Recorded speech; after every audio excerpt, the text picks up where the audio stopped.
I don't want to hear no more of it. My mind, I don't hear. I'm just really trying to imagine how hot hell is going to be. I'm like, oh my God, Lord, I have no more chance. If I go down there, I can't come back.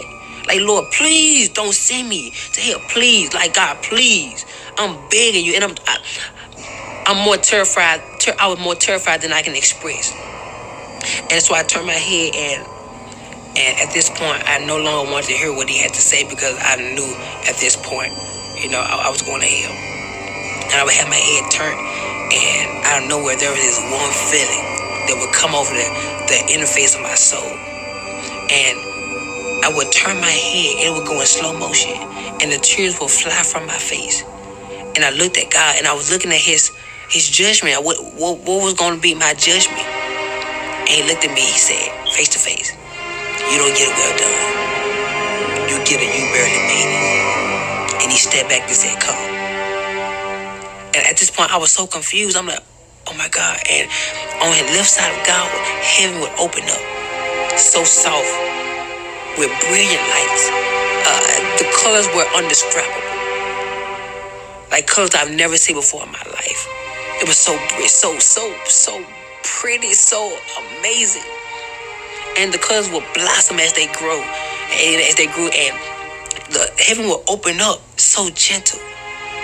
And I will walk toward that direction, and my hand would go in the portal. And when my hand went through, it got bigger. My arm went through, it got bigger. It was like I was growing into a mature state of a glorified body. And so my leg went through, like, got bigger, and you can see how big I got on the other side, and how my soul was being transformed into a glorified body. And my body would go through it, and only piece that was left behind was my leg. And right before my last foot got in, I woke up. The dream scared me so bad. I was underneath our living room table for hours. I was so terrified. I was terrified to move. I was terrified to do anything, because I was afraid it was going to be added to my judgment. I thought that was the judgment. That didn't feel like a dream. I could feel, I could taste, I could tell you how it made me feel. Everything was so alive in the dream. And at that moment, I was asking God, why did you give me this dream?